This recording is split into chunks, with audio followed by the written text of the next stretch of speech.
Il est 10 heures ici à Paris. Bonjour à toutes et tous et bienvenue dans Parlons-en, votre rendez-vous avec l'info qui prend son temps. Voici les titres de ce mardi et ce 25e jour de guerre au Moyen-Orient. 2 morts dans une frappe israélienne contre Jamoun au sud de Beyrouth, frappe iranienne aussi contre Israël, dont une a partiellement détruit un immeuble à Tel Aviv. Il y a 6 blessés. Une réalité du terrain percutée par la dernière sortie de Donald Trump qui assure à présent être en négociation, je cite, avec un responsable de la République islamique non identifié.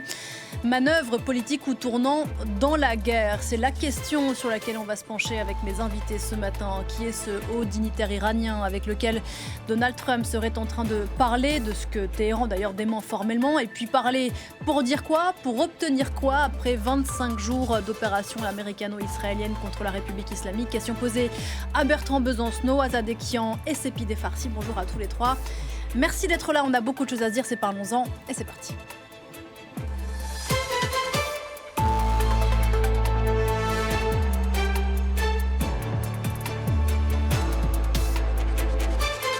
Bertrand Besancenot, je vous salue en premier. Vous êtes en minorité sur ce plateau. C'est pas si souvent. Bonjour Bertrand. C'est avec plaisir. Bienvenue. De toutes ces dames. Bienvenue à vous. Merci d'être là. Vous êtes diplomate, bien sûr, ancien ambassadeur de France au Qatar et en Arabie Saoudite. À vos côtés, Azad Ekian. Bonjour Azadeh. Bonjour. Franco-iranienne, sociologue, professeur émérite de sociologie à l'université Paris-Cité. Et puis Sepideh Farsi est avec nous aussi. Bonjour Sepideh. Bonjour. Franco-iranienne également. Vous êtes réalisatrice. Il est coutumier du fait, ce président américain Donald Trump. Il a pris tout le monde par surprise hier en faisant état de négociations sérieuses et positives, je le cite, avec l'Iran. L'avant-veille, il avait fixé un ultimatum à la République islamique qu'il menaçait de guerre totale en ciblant les installations énergétiques électriques. Et voilà donc qu'il parle à présent de discussion avec un responsable de la République islamique non identifié. On l'écoute. Nous avons des discussions très constructives. Elles ont commencé hier soir, brièvement, et je pense qu'elles sont positives. Ils veulent la paix. Ils ont accepté de ne pas se doter d'armes nucléaires, etc. Mais nous verrons bien. Il faut que ça se concrétise, mais je dirais qu'il y a de très bonnes chances. Et tout a commencé lorsque nous avons dit que nous allions détruire certaines de leurs centrales électriques. Nous n'allons pas le faire. Nous allons suspendre cette mesure. Avant d'entendre ce que vous pensez de ces énièmes revirements du président américain et ses conséquences bien sûr pour la population iranienne, on va écouter l'analyse de Mathieu Mabin, notre correspondant à Washington, qui est expert dans le langage trumpien. Écoutez.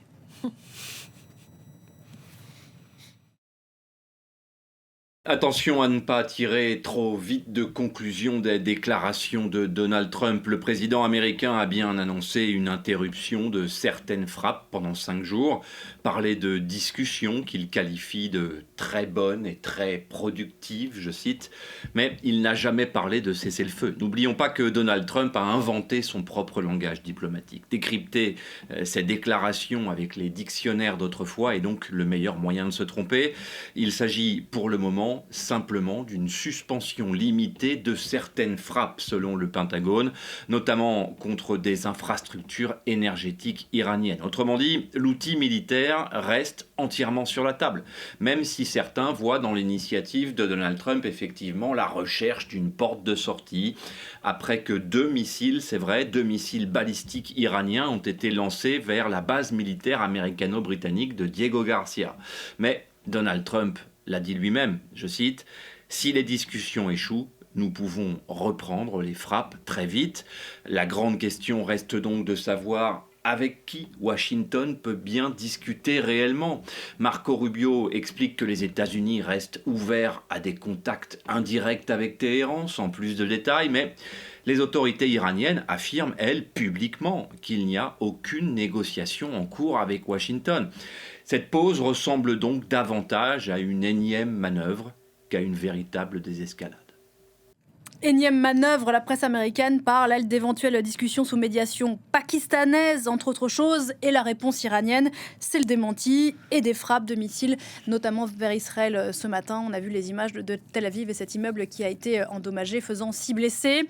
Bertrand Besancenot, comment comprenez-vous, vous, ce qu'a dit Donald Trump ces dernières années. Alors écoutez, quand on parle de langage diplomatique de la part du président Trump, moi je dirais plutôt un show qu'un langage diplomatique. Bon, cela étant, si vous voulez, si il y a une vérité derrière, c'est plutôt une bonne nouvelle pour une raison simple, c'est qu'effectivement, s'il y avait vraiment un échange de frappes sur des installations énergétiques, voire sur des usines de dessalement d'eau de mer, etc., cela signifierait naturellement pour l'ensemble de la région à la fois un drame humanitaire, enfin pour toutes les populations, et aussi une crise économique mondiale évidente. Donc vous dites tant mieux ?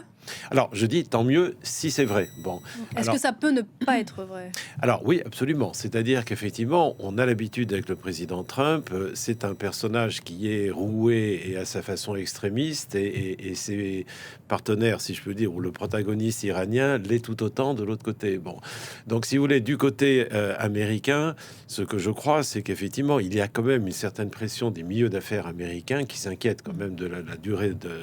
Et on le voit à la bourse, même des militaires américains, parce qu'il y a aussi quand même sur les stocks de missiles, il y a en tout cas quelques points d'interrogation. Il y a aussi la pression des pays du Golfe, parce que pour eux, ça serait un véritable drame s'il y avait vraiment l'incendie de toutes leurs installations. Et puis aussi, il y a donc ces efforts diplomatiques faits par le Pakistan, par les pays du Golfe, par la Turquie certainement. Donc on ne peut pas du tout exclure qu'il y ait, alors ce ne sont pas des négociations, mais qu'il y ait des discussions indirectes, sans doute, c'est tout à fait possible. Alors maintenant, les frappes continuent néanmoins, donc il ne faut pas se faire d'illusions. Et donc il y a une petite marge de possibilité de discussion. Maintenant, ça ne signifie pas, et d'ailleurs le président Trump à la fois a annoncé qu'il suspendait, enfin qu'il reportait son ultimatum, il a quand même continué à parler à la fois de poursuite des frappes, et deuxièmement, il a parlé de changement de régime également.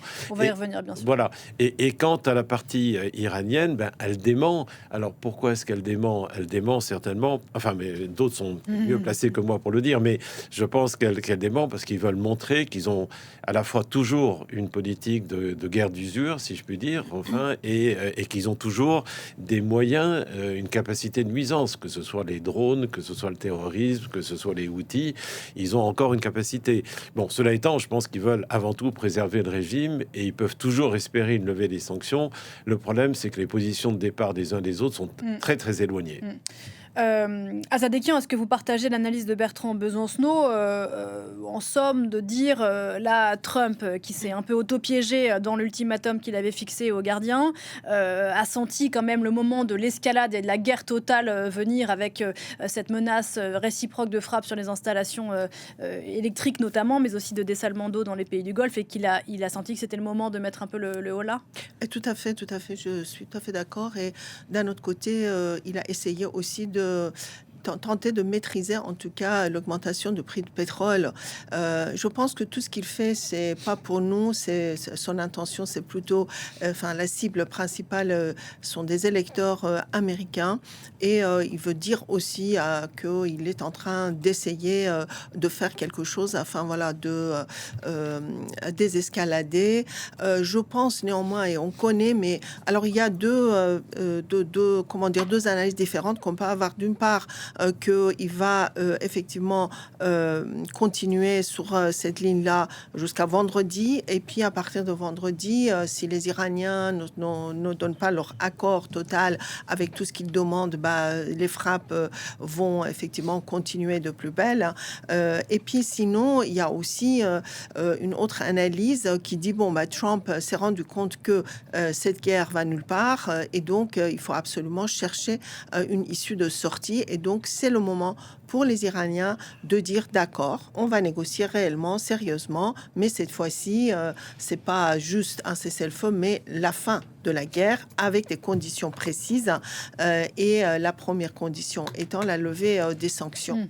Donc effectivement, il y a de quoi, de la part des Iraniens, il y a de quoi négocier avec Trump, tout en disant, nous, on a toujours la capacité de continuer la guerre, parce que pour les Iraniens, c'est une guerre d'usure. Tandis parce que Trump pensait pouvoir frapper le guide Khamenei et un certain nombre de commandants en chef des gardiens et des lieux importants pour effectivement dire bon, on a gagné et là il est dans un bourbier qu'il a lui-même créé. Je devance les questions que pourraient se poser les téléspectateurs ou les auditeurs quand Américains et Israéliens ont lancé cette opération Fureur épique le 28 février dernier. Sauf erreur de ma part, les Américains étaient déjà en train de négocier avec les Iraniens. Donc une guerre pourquoi 25 jours de guerre pour revenir à la situation de départ. Allons-y, négocions. Alors, il y a des constances dans le comportement des protagonistes de cette guerre. Trump, excelle dans les surprises et les changements de paradigme qu'il annonce, et après encore autre chose et encore autre chose. Le régime iranien maintient en fait son intransigeance et la ligne dure. Pour eux, la ligne rouge à ne pas dépasser, même s'ils étaient en train de négocier effectivement avec Trump, mais c'était pas de négociation. Alors, ils ont un tout petit peu franchi cette ligne, mais globalement, c'est aussi pour ça que même s'ils sont en train de négocier en douce, ils ne l'admettront jamais, puisque avec intermédiaire, sans intermédiaire directement, peu importe. La ligne rouge, c'est pas de négociation avec les Américains. Et puis, ils ont dit il faut un châtiment, même... Oliboff l'a annoncé. Et Netanyahu, c'est pareil. En fait, la constance, c'est frapper l'Iran.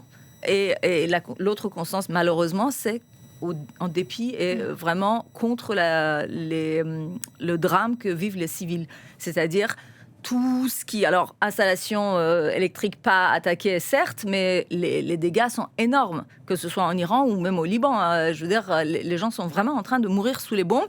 Et c'est un mythe que de dire que oui, il n'y a que des cibles militaires. Ça, je veux dire, ça fait longtemps qu'on sait que c'est pas du tout ça. Et c'est pas du tout leur préoccupation, d'ailleurs, en fait. Les victimes civiles, les dommages collatéraux, ils s'en fichent éperdument. Et que ce soit Trump ou Netanyahou et son gouvernement. Donc en fait, le régime iranien tient tête. Et en effet, il y a...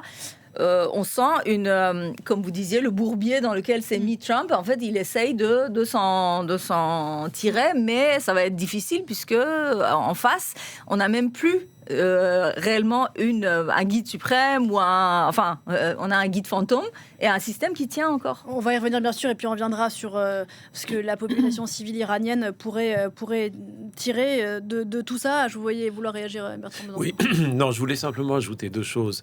La première, c'est que Trump peut vouloir simplement gagner du temps.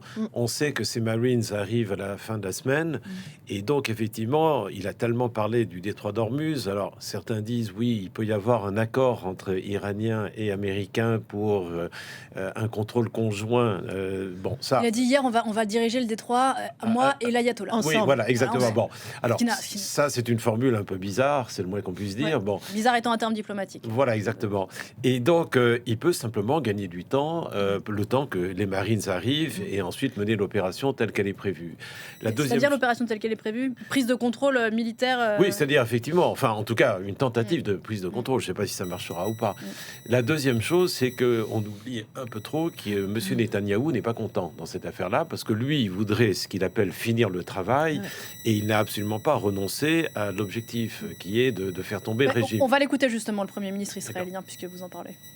On écoute Benjamin Netanyahou, qui répondait à... Le président Trump estime qu'il est possible de tirer parti des formidables succès de Tsahal et des forces armées américaines afin de réaliser les objectifs de guerre dans le cadre d'un accord qui préservera nos intérêts vitaux.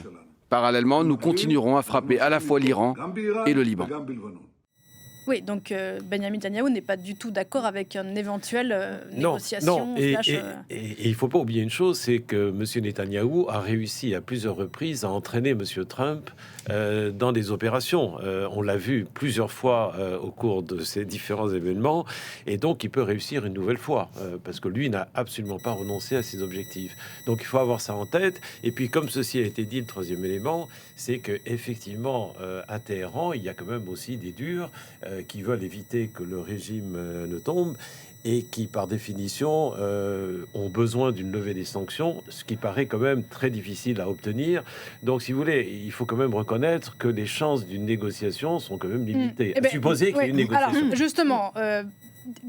prenons l'hypothèse qu'il y a discussion indirecte, ou enfin plutôt indirecte que directe d'ailleurs. Parler avec qui et parler de quoi? Commençons par la première partie de la question. Parler avec qui?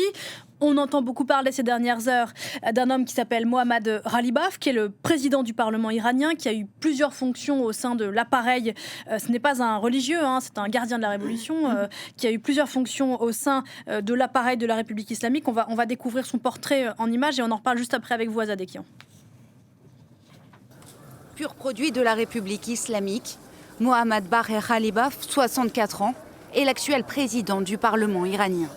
Un homme clé du pouvoir qui maîtrise les rouages du régime. Nous nous sommes préparés à ces moments et avons envisagé tous les scénarios possibles. Nous avons également planifié la période qui suivra le martyre de notre cher imam, Khamenei.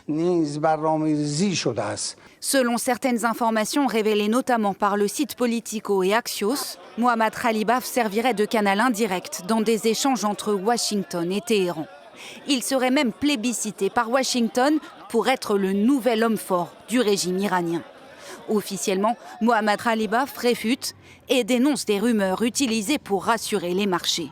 Mais dans les faits, il serait déjà, selon certains, le nouvel homme fort de Téhéran. Hiérarchiquement, en fait, depuis la mort de Ali Larijani, c'était dans la construction de la République islamique celui qui avait le plus de pouvoir, puisqu'il est président du Parlement iranien, le Majlis, depuis 2020.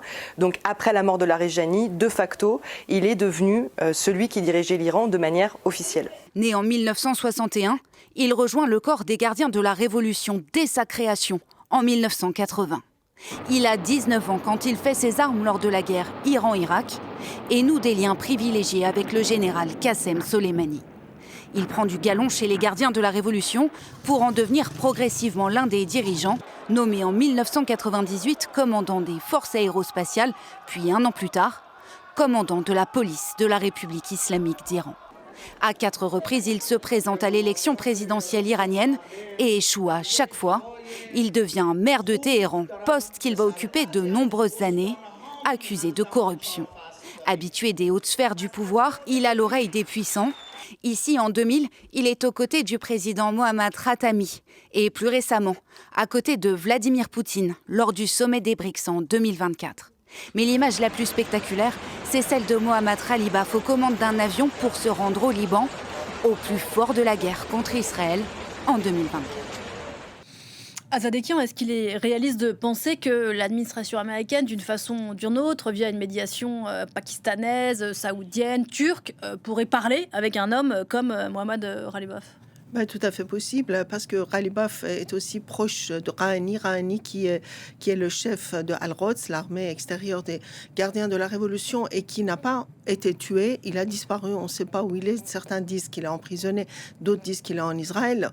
Donc, en même temps, comme ça a été dit, il est le président du Parlement, et c'est quelqu'un qui a été commandant en chef des gardiens de la Révolution. Donc, en fait, il aurait encore aujourd'hui ses propres soutiens au sein des gardiens de la Révolution. Par ailleurs, il serait aussi proche de Mojtaba, le fils de Khamenei, qui est lui très soutenu par les gardiens. Indisponible est-il Mojtaba Khamenei selon Donald Trump, ce qui continue d'alimenter quand même beaucoup de rumeurs sur son état? Absolument, mais en même temps, je pense qu'avec l'assassinat du guide Khamenei, de toute façon, on est passé d'un régime de mollahs à un régime militarisé. Je dirais à 100%, même le président du Parlement est un militaire, en fait. Et donc, ce sont eux, des gardiens, qui, de toute façon, prennent des décisions importantes. Alors, information intéressante, c'est que le fils de M. Pezeshkian, le président, qui est totalement écarté de tout ce qui se passe, son fils disait... qui n'a pas été éliminé. Absolument, mais parce qu'il n'a pas beaucoup monétarisé, comme on dit. Oui, mais en tout cas, son fils a écrit qu'il y en a qui nous ont trahis. Et donc, il a laissé entendre qu'effectivement, quelqu'un au sein de l'establishment est en train de discuter, sachant que Ghalibaf va au Pakistan et il a obtenu l'autorisation de partir en avion de la part de, bien sûr, États-Unis et Israël. Donc, il se passe des choses, en tout cas, mais c'est plutôt des rumeurs. On n'a pas de confirmation. Et comme ça a été dit, alors, on connaît Trump, mais le régime islamique d'Iran aussi a beaucoup menti et continue à mentir. Donc, on ne sait pas s'il y a des négociations. Moi, ce que je pense, c'est que les Iraniens, quand même, s'ils sont en mesure d'obtenir ce qu'ils demandent, c'est-à-dire non pas, encore une fois, un cessez-le-feu, mais vraiment la fin de la guerre et signature d'un accord, la levée des sanctions, etc., et bien sûr des garanties selon lesquelles les États-Unis et Israël ne vont plus réattaquer l'Iran pour la 3e, 4e fois, eh bien, ils seraient d'accord pour mettre fin à la guerre. Il ne faut pas oublier que, là, comme ça a été dit, Sépidé l'a mentionné, il y a 81 000 immeubles en Iran qui ont été détruits, donc 55 000 immeubles résidentiels. Il y a des civils qui sont tués, il y a des monuments historiques qui sont abîmés, etc. Et donc, je ne vous parle même pas de 2 à 3 millions de déplacés. Donc, en fait, les hôpitaux sont en train d'être attaqués aussi, des écoles, etc. Mais est-ce que ça, la République islamique pardon pour la ils sont obligés. question, mais est-ce que la République islamique vraiment s'intéresse au sort de sa population ? Là, bien sûr qu'ils sont obligés de s'y intéresser, puisque qu'est-ce qu'ils vont faire avec 3 millions de déplacés ? Comment ils veulent reconstruire si la guerre continue ? Et en plus de ça, si les installations électriques, par exemple, sont attaquées, ça veut dire que des gens qui sont hospitalisés, qui ont besoin de ces appareils électriques, etc., vont mourir tout simplement. Donc, ils sont obligés à un moment de dire, OK, on n'a pas perdu, parce que c'est ça le discours. En fait, Trump dit on a gagné, mais les Iraniens le disent aussi. Donc, finalement, ils peuvent dire, c'est finalement nous aussi, on a gagné, on arrête la guerre. Pardon. Un jeu de poker menteur, Sépidé Farsi, Azadekian rappelait que tout le monde mentait dans cette histoire. Les gardiens de la révolution en premier plan, ce qu'aura créé la guerre, permis la guerre d'une certaine façon, c'est, pour rebondir sur ce que disait Azadekian à l'instant, sur la toute-puissance des gardiens de la révolution, en tout cas à la tête de la République islamique. Alors, la prise totale du pouvoir, le pouvoir, il l'avait, mais la prise totale du pouvoir par les gardiens de la Révolution, c'était un des scénarios qu'on évoquait avant même la guerre de juin dernier, en cas d'élimination de Khamenei ou en cas de mort de Khamenei, parce que, personne ne pouvait le remplacer de façon symbolique, en tout cas, le pouvoir qu'il avait et qu'il représentait, surtout, voilà. Donc ça, c'était prévisible. Maintenant, ça a eu lieu, effectivement. Mojtaba Khamenei, vivant, mort, dans le coma, peu importe. C'est les gardiens de la révolution, effectivement, qui sont en train de gérer. En effet, le pays doit être géré, puisque même pour maintenir leur pouvoir, il faut quand même qu'ils gèrent la situation en interne, même si c'est très mal géré, même si c'est un régime défaillant. Alors, il y a des choses auxquelles ils arrivent, il y a des choses qui fonctionnent, il y a des villes, la nourriture, l'eau, pour l'instant, le gaz même... en dépit de l'attaque de South Pars, voilà, du Pars Sud, le gaz n'est pas coupé. Il y a quand même des coupures d'électricité. Il y a des coupures. 25 jours sans Internet. Il y avait. L'Internet, c'est volontaire. L'Internet, c'est volontaire. Bien sûr, oui, je sais. Non. Et la téléphonie aussi est dans un sens et pas dans l'autre. D'ailleurs, il y a beaucoup d'argent qui comme dans toutes les guerres, il y a des gens qui s'en mettent plein les poches. Les gens peuvent appeler de l'intérieur vers nous, en fait, vers l'étranger, en moyennant des cartes qui coûtent très très cher. L'Internet, c'est pareil, les VPN et tout ça, c'est extrêmement cher. Il y a des gens qui ont accès. Moi, alors, les nouvelles qui arrivent, il y a ça aussi, c'est que l'accès, les nouvelles sont... je parle de vidéos surtout, de sources, des choses qui sont plus lourdes à envoyer par Internet. On peut voir quand même que ce sont les gens qui ont accès au Starlink. C'est très coûteux, c'est très dangereux. Donc le satellite. Et voilà. Et c'est pas à la portée de tout le monde. Donc les nouvelles, les images qu'on reçoit d'ici, c'est ou via le régime ou via des gens qui sont des dissidents ou de la population. Mais la catégorie de pensée politique n'est pas déterminée. Donc parfois, il y a des choses qui nous arrivent pas. Après, on a beaucoup de témoignages par écrit qui arrivent ou des SMS. Et là où on sent que la population, même petite partie, l'infime partie ou une partie de la population qui appelait aux frappes, a changé d'avis complètement. Parce qu'en fait, on voit que ça ne sert à rien du tout. Le régime est en place, la répression continue. Après 25 jours de frappe, l'opinion difficile à sonder en Iran, mais qui pouvait être une partie favorable aux frappes, pensant qu'il y aurait un effondrement du régime. Mais oui, parce qu'ils sont délaissés. Ils sont délaissés. Il y a les arrestations ont repris de plus belle, les exécutions ont commencé, sommaires. Il y a déjà 3 pendaisons, dont un jeune de 19 ans. À Téhéran, exactement, un champion de lutte. Et puis, il y en a eu d'autres en province dont on parle moins, mais ce ne sont pas les seuls. Il y a des peines qui sont... Narges Mohammadi, ils ont augmenté sa peine de 6 ans à 7 ans. Enfin, ils sont en train de mettre la pression maximale. Et les gens sont... La population civile est laissée pour compte. Mais alors, justement, peut-être, je donne la parole à Bertrand Besancenot, Azadekian, et puis je vous la donne ensuite. Quand, une fois qu'on a parlé donc de parler avec qui, parler pour dire quoi, du point de vue américain, on a entendu Donald Trump hier dire à nouveau que le régime avait changé mécaniquement parce que les têtes pensantes sont tombées. Mais ça ne correspond à aucune réalité iranienne, ça, de dire quelque chose comme ça. Non, absolument. C'est-à-dire, tout le monde sait, et depuis longtemps, que le vrai pouvoir est dans les mains des gardiens de la Révolution qui possèdent l'essentiel de l'économie. Aujourd'hui, simplement, avec la disparition de Khamenei et l'absence de véritables dirigeants religieux, si je puis dire, eh bien, tout le monde sait que maintenant, c'est un pouvoir, le pouvoir des gardiens de la Révolution et un pouvoir mafieux. Enfin, il n'y a pas d'autre terme. Qui n'est pas moins répressif pour les Iraniens. Et qui est parfaitement répressif et qui a naturellement bien l'intention de rester en place. Et il ne faut pas oublier qu'ils ont des moyens. Il y a quand même, alors les chiffres varient, mais il y a entre 500 000 et 1 million de gardiens de la Révolution et de Bassidji. Bon, donc ce sont des gens qui effectivement savent qu'ils auraient tout à perdre si le régime tombait. Donc ils ont l'intention de se battre, bien sûr. Donc c'est là où effectivement, et je suis sensible à ce qui est dit, c'est-à-dire pour la population iranienne, qui n'est pas prise en compte ni par les Américains ni par le régime, il y a certainement une forme de lassitude, même si ils détestent le régime pour la grande majorité, il n'y a aucun doute. Bon, donc ça c'est un point qu'il faut avoir en tête. Si ça dure trop longtemps, je ne sais pas très bien ce qu'il fait, mais visiblement le régime continuera à contrôler le plus longtemps possible. Et le pari qui a été fait à la fois par M. Netanyahou et par le président Trump, c'est effectivement qu'in fine, il y aura une révolte populaire. Mais pour le moment, c'est pas exactement ce qu'on voit, même si on sait qu'il y a une forme de résistance qui existe, des gens qui frappent les... Mais encore une fois, on est loin de la révolution telle qu'elle était espérée. Comment voulez-vous que les gens sortent sous les bombes ? Oui, bien sûr.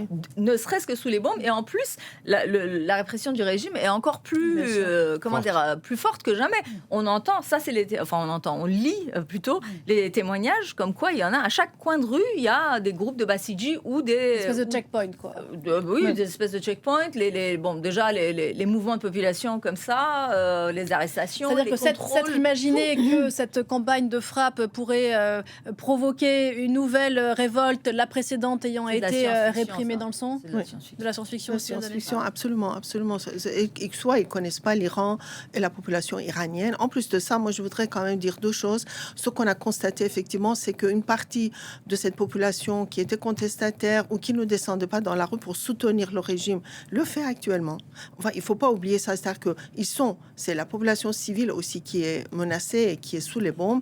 Donc on voit en fait à chaque fois dans la rue, quand le régime organise des manifestations, il y a quand même, paraît-il, du fait de leur nationalisme, il y en a qui descendent aussi dans la rue pour dire... Qui n'y seraient pas allés avant pour dire il faut arrêter la guerre, où on est avec le régime, etc. Qui sont avec non, le régime, avec le régime, non, mais en fait, avec le pays. Ils sont contre la guerre, ils sont pour le pays. Et le régime s'en sert. Et le régime s'en sert, voilà, c'est exactement. Mais parce que en fait, le drapeau qu'ils sont obligés de porter, c'est quoi ? C'est le drapeau du régime islamique aussi. Il y a ça. Et il y a, si la guerre continue, c'est pas le régime qui va s'effondrer, ou je dirais seulement, mais l'État iranien. Et pour moi, le danger est là. Pour l'instant, l'instant, le régime tient, mais aussi l'État tient. Dans les régions aussi, il y a des responsables qui sont là. Il y a effectivement, comme ça a été dit, l'électricité, le gaz, même si ça fonctionne pas bien, mais ça existe toujours. Si la guerre continue, eh bien, les Iraniens risquent aussi l'affaiblissement de leurs États, de l'État, pas de régime, l'État. Et ce qui veut dire quoi? L'Iran, regardez où se trouve l'Iran, regardez, les frontières sont poreuses, n'importe qui peut entrer si l'État affaiblit davantage, etc. Et donc là, ça sera effectivement une menace et pour à la fois l'Iran, mais également pour les pays de la région. N'oublions pas que Daesh est toujours là, n'oublions pas qu'il y a des groupes extrémistes qui sont là encore, et donc c'est ça pour moi aussi la menace de cette guerre, et j'espère que la monarchie arabe du Golfe Persique, les alliés des États-Unis aussi en parlent. Enfin, les alliés des États-Unis qui ont pris quand même, qui ont payé un lourd tribut quand même absolument de la guerre. Il fallait pas s'imaginer que l'Iran n'allait pas répondre. Donald Trump ne se l'était pas imaginé visiblement.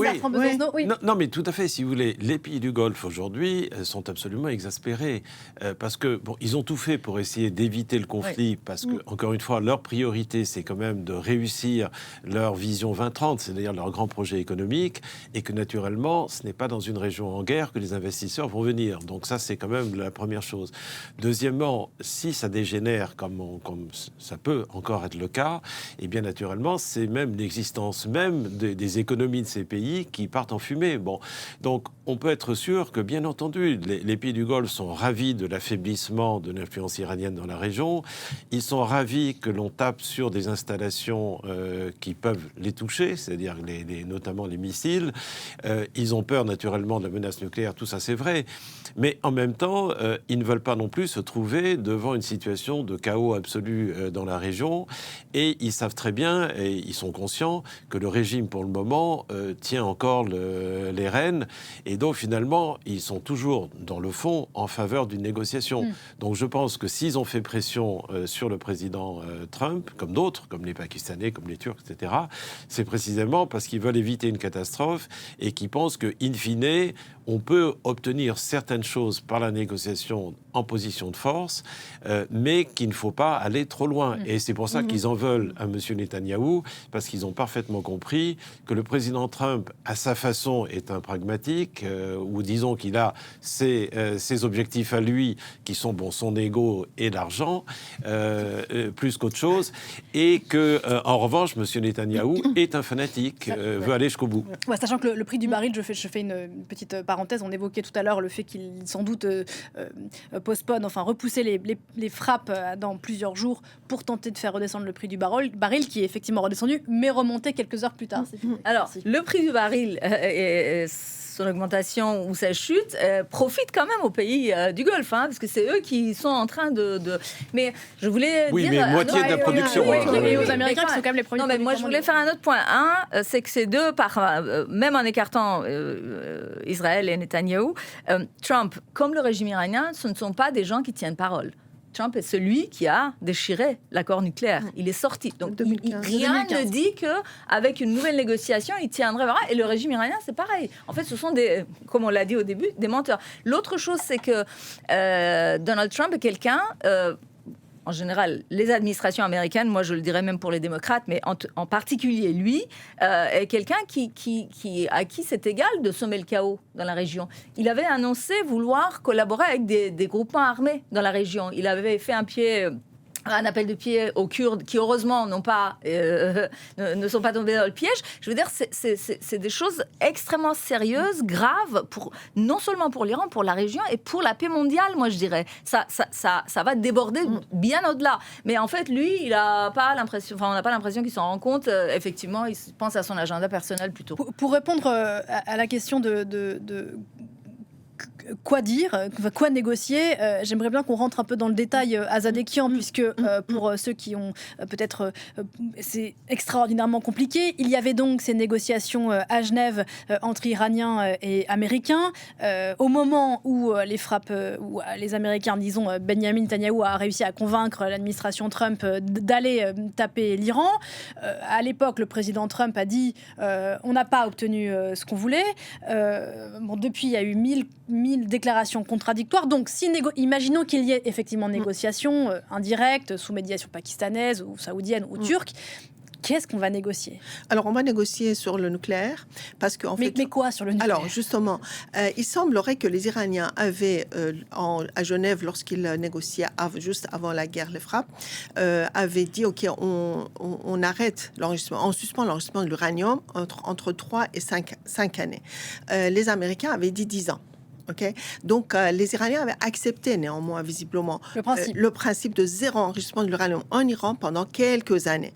Donc, 10 ans ou 5 ans, ça, c'est à voir. Enrichissement à des stades qui dépassaient l'enrichissement pour des fins civiles. Zéro enrichissement. Suspension de l'enregistrement. Zéro enregistrement. Ils peuvent dire, OK, pas 10 ans, 8 ans. Enfin, voilà, vous voyez quoi. Les discussions techniques n'avaient pas encore commencé quand ils ont frappé. Mais voilà. Puis, autre problème, c'était les missiles balistiques, et la portée des missiles balistiques. Donc, les Iraniens ont des missiles qui, on le sait, ont une portée de 2500 km. Et on n'est pas sûr que c'est eux qui ont attaqué la base de Diego Garcia, parce que c'est 4000 km. Américano-britannique. Et personne n'est sûr que c'était des Iraniens. Et les Iraniens ont dit, c'est pas nous. Bon, en tout cas... En revanche, on le voit, ils tapent Tel Aviv, qui est à 1500 Tel Aviv, c'est à 1500, 2000, c'est facile. C'est facile pour eux. Jusqu'à 2000, voire même 2500, parce qu'ils ont aussi à un moment attaqué le Chypre au début. Donc avant le 28 février, Donald Trump voulait que l'Iran détruise, en tout cas, mettre à bas la capacité balistique iranienne, ce à quoi se refusait la République islamique. Et maintenant, vous savez, Araghchi, le ministre iranien des Affaires étrangères, disait hier, Trump dit avoir anéanti nos facilités nucléaires, anéanti nos facilités de missiles balistiques, etc. Sur quoi est-ce qu'il veut négocier? Il dit avoir tout détruit. Donc, voilà. D'où ma question. Voilà, non, mais justement que c'est faux et que les Iraniens ont continué à utiliser des missiles. Ils en ont encore pas mal, visiblement. Ce qui leur manque, c'est des lanceurs. Bon, et autre chose, c'est que Trump leur demande de ne plus aider les groupes de proxy ou des groupes de soutien dans la région. Et ça aussi, c'est inadmissible pour les Iraniens, même si Ghalibaf leur fait, ou je ne sais qui d'autre, leur fait des concessions. Là, ils vont toujours continuer à aider le Hezbollah, aider la Houthi, etc. Donc, en fait, en tout cas, je pense que c'est les trois principales questions sont ces trois-là. Donc, je reviens à ma question de tout à l'heure. Après 25 jours de guerre, quelle partie prenante au conflit a infléchi une exigence ou un point de vue? On avait le sentiment que le président Trump souhaitait être en mesure de dire « j'ai fait un meilleur deal que l'accord nucléaire de 2015 ». C'est-à-dire que le programme nucléaire est arrêté ou suspendu, et avec des garanties internationales. Deuxièmement, on aura cassé l'essentiel des capacités balistiques. Et quant aux proxys, ils sont pour la plupart affaiblis, que ce soit le Hezbollah, etc. Bon, là, il reste les Houthis, il reste les milices irakiennes. Enfin, il était déjà avant la guerre. Oui, bien sûr. Non, mais ce que je veux dire, c'est que il peut dire, regardez, je vous laisse, c'est une victoire pour les États-Unis, qui ont montré leur capacité, et j'ai fait mieux que 2015. Bon, c'est comme ça qu'ils pensaient pouvoir vendre. Mais simplement, ça a été évoqué aujourd'hui, les positions des uns et des autres demeurent trop éloignées pour qu'on puisse avoir en tout cas un accord facile. Je pense que sur le nucléaire, là, ils sont allés, je crois, relativement loin, et donc c'est peut-être le dossier le moins compliqué, si je puis dire. Bon. En revanche, sur le balistique, je ne vois pas les Iraniens renoncer. Sur les proxys, bon, certains sont affaiblis, on peut durant un temps... Il y a le principe de réalité. Principe de réalité, etc. À des proxys qui sont très affaiblis. Voilà. Mais alors, par contre, l'engagement, si vous voulez, que souhaitent les Iraniens, qu'il n'y ait plus d'attaque à l'avenir, je ne vois pas très bien comment on peut l'obtenir. Enfin, c'est assez difficile. Ou alors, c'est un véritable accord de paix, mais on n'en est pas là. Donc ça, si vous voulez, c'est un peu compliqué quand même. Donc c'est là où, si vous voulez, on voit qu'il faudra un sérieux travail et de vraies concessions de part et d'autre pour parvenir à un accord de paix. Voilà. Et on n'en est pas là. On n'en est pas là. Et ce qui est certain, c'est que 25 jours de guerre n'apporteront ni la liberté aux Iraniens et aux Iraniennes, ni la stabilité aux Libanais, parce qu'on ne parle pas du front libanais, mais pour le coup, Israël a les mains libres sur le front anti-Hezbollah. Oui, on est en train de s'acheminer en fait vers pratiquement le pire scénario que l'on pouvait imaginer en janvier. C'est-à-dire au pire moment à l'apogée du massacre du régime, et lorsque Trump a annoncé d'abord que l'aide arrivait et ensuite s'est mis à la table des négociations avec le régime, qui était là, comment, bon, peu importe, mais enfin, c'était officiel, ils négociaient.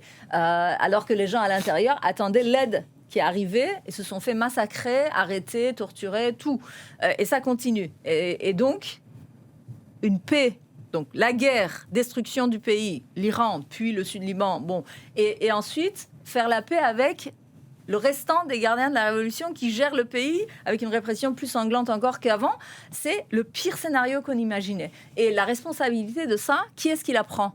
Les gens qui ont dit « allez-y, attaquez, ça va faire tomber le régime », même des journalistes ici. Moi, j'ai fait face sur des plateaux à des gens qui disaient « tu proposes quoi, toi ? C'est quoi ta solution ? On n'a pas d'autre solution que d'attaquer. » Mais je veux dire, il fallait imaginer quand même. Ça n'enlève rien au fait que pour beaucoup d'Iraniens, le fait qu'une partie de leur bourreau ait été éliminée est une source non, mais ça, on en rit 2 heures. Et après, on ouais. fait quoi des bombes qui tombent ? Je veux dire, ça, c'est... Les Américains et les Israéliens disent depuis 3 semaines, on fait le sale boulot pour ils l'ont dit en juin dernier aussi, le sale boulot. Même M. Merz a demandé à Israël de faire le chancelier allemand. Mais je veux dire, le sale boulot, ça veut dire quoi d'avoir ce langage on pourrait faire une émission sur le langage de la guerre. Comment dire, contre toutes les conventions internationales. Et ça, c'est encore plus dangereux.